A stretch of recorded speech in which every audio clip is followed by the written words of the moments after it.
Where do the races come from? Actually, I don't think we should use the word races. There aren't different races, there are simply different skin colors. For instance, would you call these different races of cows? No, okay. They all look the same in the meat locker and they all taste the same on the hamburger, okay? They're just skin color, all right? But there are 4 different theories of where the different skin colors come from. And I'll probably use the word races by habit, but I don't mean skin colors, okay? The first theory is Adam and Eve were medium brown and produced all the varieties in their own children. It's simply a melanin count in the skin. There's a black couple that had 3 albino children. They didn't have much melanin in their skin, okay? The second theory says the Lord put a mark upon Cain. And there are those who argue that Cain became black because of killing Abel. I think that's a stupid theory, but it's amazing how many folks believe that. The Mormons, for instance, teach that Cain was black, and black skin is a curse, the curse of Cain. They said it's the Lord's doing. Well, the Mormons teach that up in heaven, God the Father has thousands of wives, and He has sex with all these wives, and they produce spirit babies. Those spirit babies, if they're valiant, they come down to earth and get a white-skinned body. If they're not valiant, they come down and get a black-skinned body. So they look at black people and think, well, you were just inferior in your first life. What a dumb way to live. But that's what the Mormons teach, okay? They said, Cain, Ham, the whole Negro race have been cursed with black skin, the mark of Cain. This guy said, if there's one drop of Negro blood in my children, as I read to you, they receive the curse. Shall I tell you the law of God in regard to the African race? If the white man who belongs to the chosen seed mixes his blood with the seed of Cain, the penalty is death on the spot. And the good book, Secret History of the Mormon Church, covers a lot of the people who've been killed in Mormonism, you know, for violating the Mormon laws. The third theory says God put a curse on Canaan. Don't confuse Canaan with Cain. Canaan was Noah's grandson. If you read Genesis chapter 9, it says, Noah woke from his wine and knew what his younger son had done and said, Cursed be Canaan, a servant of servant shall he be.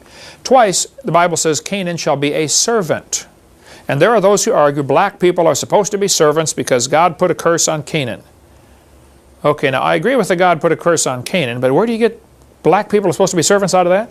Aren't you assuming that Canaan was black and this curse applies to him? I don't believe that one either. The fourth theory, and I think the only logical theory in all of this, is the Tower of Babel is what caused it. God told them, hey, spread out. They said, no, we're staying right here, and they built a big tower, and God got angry and confused their languages. But not only did He divide the languages, He divided their tongues, their families, and their nations. Genesis chapter 10.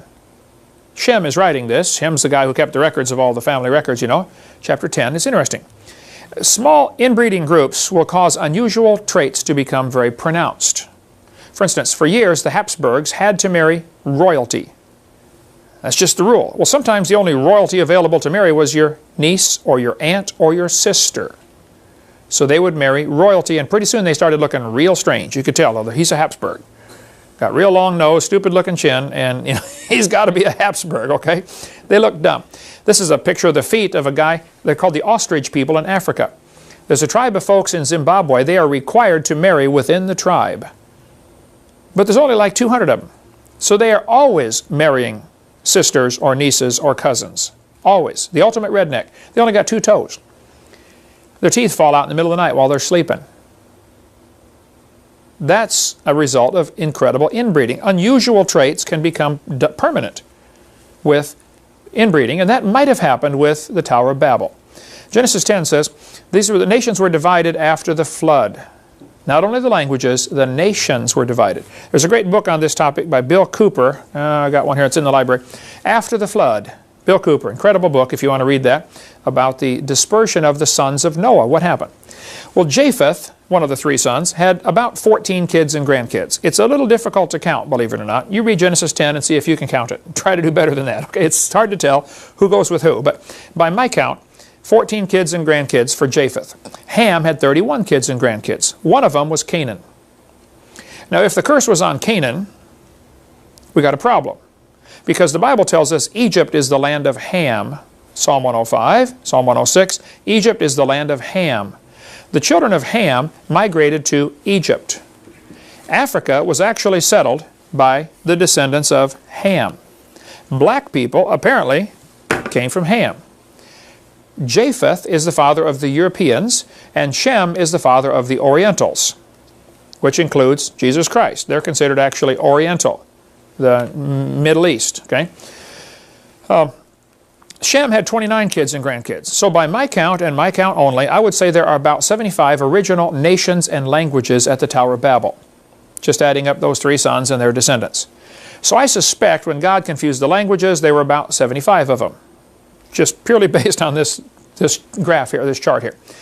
Most folks who study English will tell you that English, German, and Danish have a common root language. There are hundreds and hundreds of words that are identical. Here's a Beowulf poem in 518 AD. This is English, actually, from 1500 years ago. Today's English is nothing like ancient English, and ancient English was very Germanic. Okay? Spanish, Italian, French, and Latin had a common root language. You can compare the words. People that speak Spanish can go to Italy and get along pretty good. People that speak Ukrainian can listen to Russian and get along pretty good. A lot of languages have common roots. There's a good book about the Chinese language, The Discovery of Genesis, it's called. If you want to get one of these, it's, I forget, $10, $9, showing how the original Chinese characters, not the ones they use today, but the original ancient Chinese pictograms were actually telling the creation story. For instance, the symbol for boat is 8 mouths in a vessel. Noah's Ark had 8 people on it.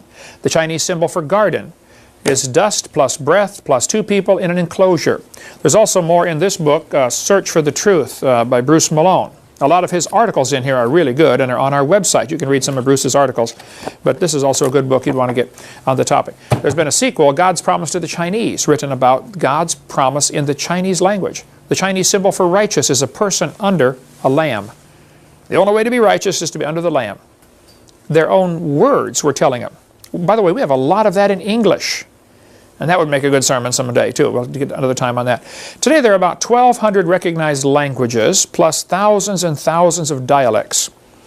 They probably all broke up from the original 75 languages, just like, you know, Australian, Irish, and Georgian, people from Georgia or Alabama.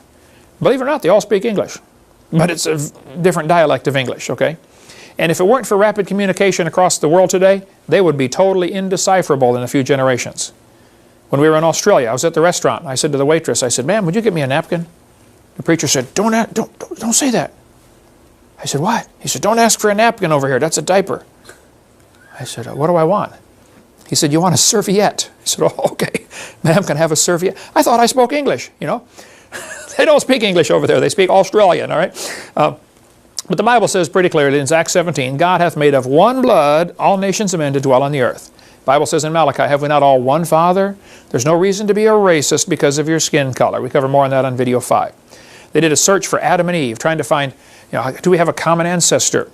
Using mitochondrial DNA changes, they found out we have a common ancestor only 200,000 years ago. One woman created this whole race, whole world. And then did more studies on this mitochondrial DNA and said, wow, no, we all have a common ancestor only 6,000 years ago. And they said, no, that can't be right. Let's keep studying. Well, yeah, actually, we did have a common mother 6,000 years ago, and I even know her husband's name. Okay, Adam, and a couple other kids' names. This article says, we all related to a man who lived in Asia, 1400 BC. Science correspondent in Weekly Telegraph in UK. Everyone in the world is descended from a single person who lived around 3,500 years ago, according to a new study. Scientists worked out the most recent common ancestor of all 6 billion people alive today probably dwelt in Eastern Asia around 1400 BC. Although the date may seem relatively recent, researchers say the findings should not come as a surprise. Anyone trying to trace their family tree soon discovers the number of direct ancestors doubles every 20 years. How many of you have 2 parents? How many of you have 4 grandparents? How many have 8 great-grandparents? How many have 16 great-great-grandparents? I mean, you go keep going back, you got a whole bunch of folks in a hurry, right? Well, this creates a problem. And the article says, it takes only a few centuries to clock up thousands of direct ancestors. Using a computer model, researchers from the Massachusetts MIT attempted to trace back the most recent common ancestor using estimated patterns of migration through history, and they found out we all came from a common ancestor 3,000 or 4,000 years ago. I could have told them that just by reading the Bible. Save them a lot of time. Yep, we all have one common ancestor, Adam and Eve. Nothing to worry about. Okay.